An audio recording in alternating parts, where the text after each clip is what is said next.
hot today. It's hot, hot, hot. I'll tell you what it is. 20 degrees in God's car. I'm frying. Frying to my best friend in my thread. Good afternoon on the boring trip out with God. I know I am melting. It's absolutely like devil's rain in here. It's awful. Angel Muniz, how are you doing? It's absolutely cooking.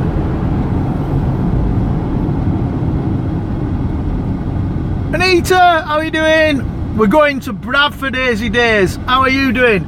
Bradford, the fucking ass end of the planet. It is such a toilet. But we're going to take the nice route. So there you go.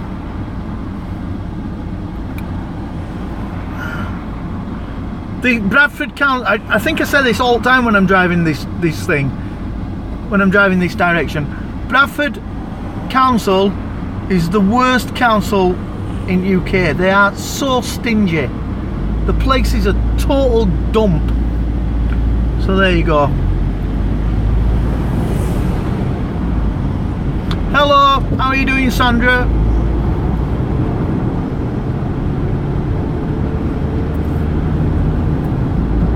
So we're going the lovely route.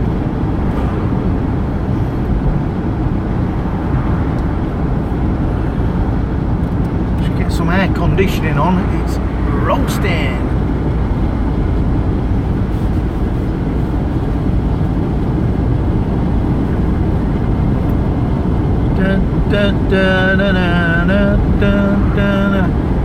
How far away?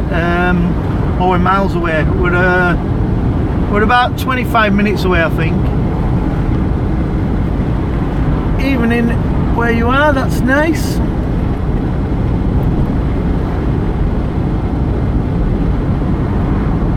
Makes me feel like I'm visiting.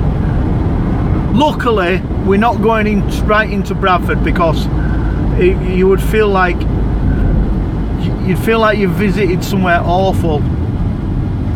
Looks like Spain today, doesn't it? If you look, glorious weather. Daily live stream. All right, fish dude, how are you doing?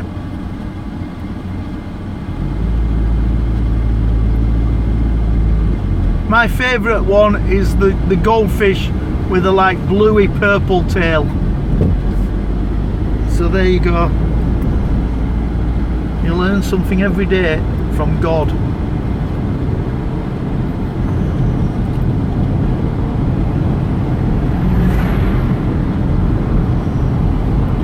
I'm going to get windows up and get aircon on in a minute. I'm going to die.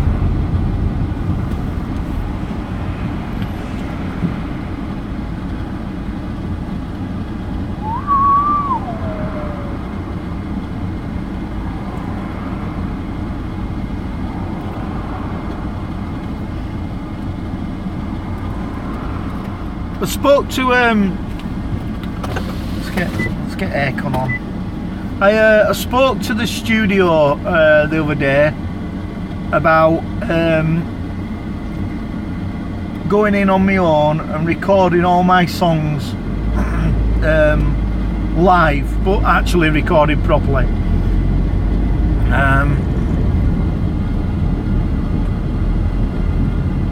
Yeah. So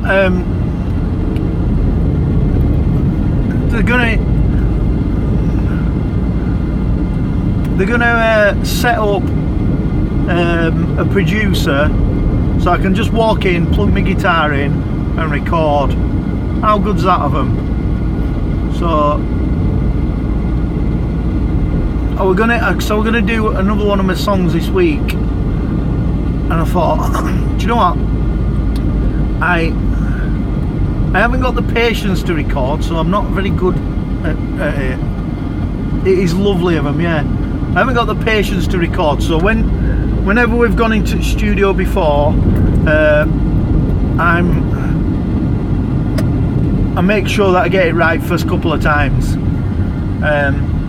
and I don't, you see a lot of musicians like hanging around studio listening to everybody doing their parts. I have never done that. The last thing I want to do ever is sit and listen to the drummer lay down his drum tracks for a day. Forget that. So, but it's cheap. It's cheap, Hazy Days. It's really, it's cheap. It is cheap. So you can get, I could probably go in and probably get,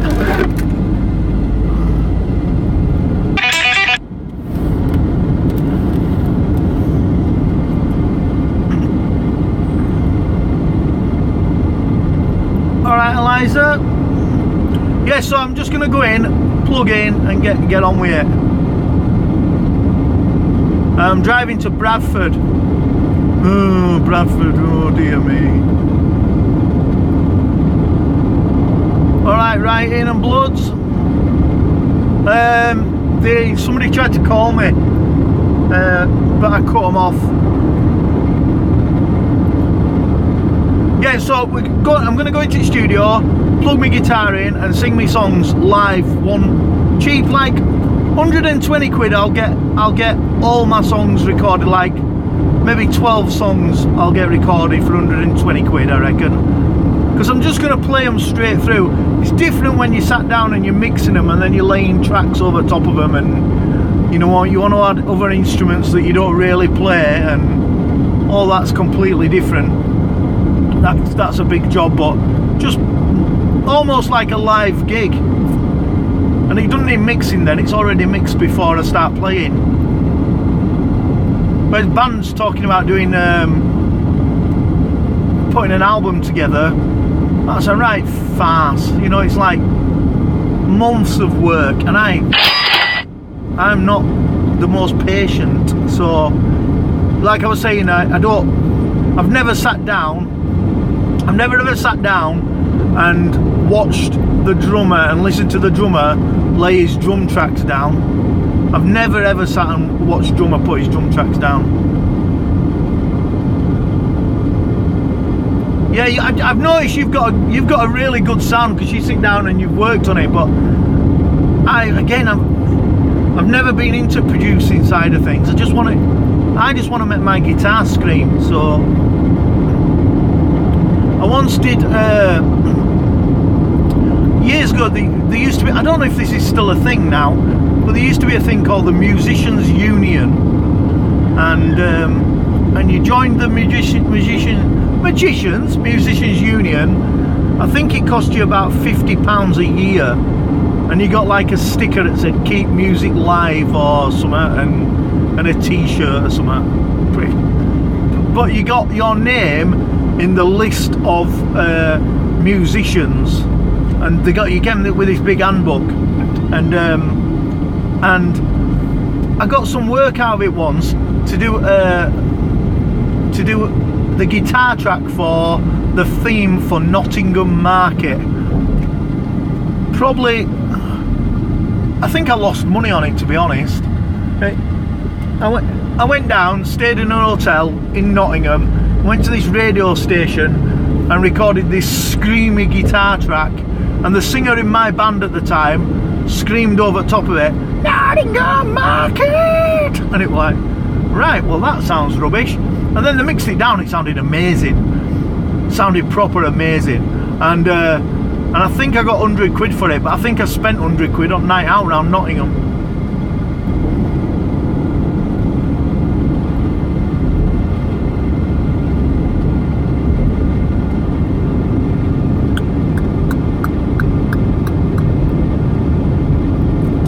My best, or my most favourite, it's not the thing that I earned the most money off, but my most favourite thing that I got from music was, and it's still happening now, there's a lady and her band who sings one of my songs, and I get a weird mention. My mention is only my initials, and she sings it, and it's cool because I can go and sit.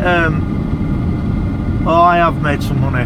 Oh, It's cool because I can go to a gig and sit down and listen to her singing my song, and nobody knows I wrote it, and I really love that. I think it's great. So there you go. You've never made a penny. I don't, unless you get like a couple of songs, somebody singing a couple of songs. It's difficult. It's very difficult for a solo artist. Really difficult for a solo artist to then go on and write songs and play his own songs and make any money. I mean, Ed Sheeran is an absolute phenomenon, but there's not many like him. Oh, it's broke down. Yo, caravan man. Again, Ed Sheeran lives, doesn't live there now, but lived about 10 miles away from here.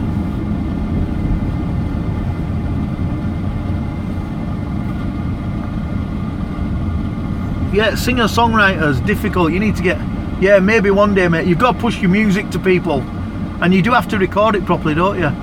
Hey, Rant Jam's in the house. Look at that red light flashing on me phone. It's not flashing really. Yeah, you just have to keep record them well, and send them to everybody, and send them, and like you're doing, put them on YouTube and get people to hear them.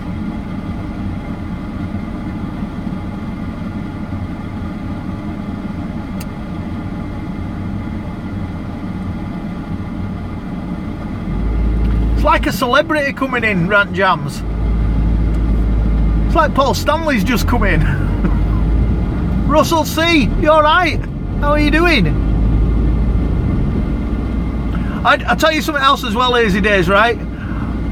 Last night, before I actually went out, I started recording. I've got a piece of music that I wrote, and it's called hang on. It's called King Kong versus the Morris Dancers.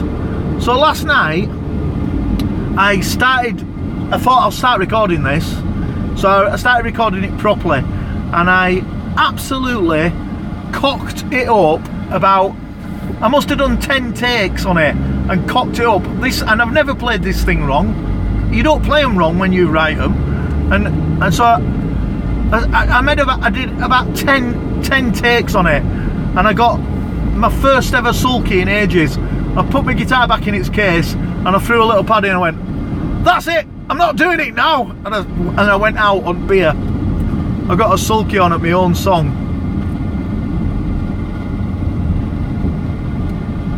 It's sad, isn't it, when you, because guitarists and songwriters are different, because guitarists write things to be as complicated as they can possibly play it, and songwriters just write a brilliant song. So when I'm trying to write a song, it's usually it's got 3 or 4 chords in it, really simpler songs. But then when I'm other end of the stick, when I'm writing guitar pieces, I'm trying to cram in as many notes as I possibly can. So when there's a crossing there, guys, go on, you divvies. Yeah, the best songs have got a couple of chords in them, always have, just a couple of chords. So then when I'm playing my guitar, I've been told off before in bands, because they have to rein me in and say, alright, East Dad. They have to rein me in and say, look, just write it, just make it simple. Make it simple. And I'm like, oh, no, I don't want it to be simple. I want it to be, when I'm doing guitar stuff, I don't want anybody else to ever be able to play it. I want it to be irritating and hard work for someone to copy it. So I hope you're all enjoying your trip to Dirty Bradford. Go on, mate.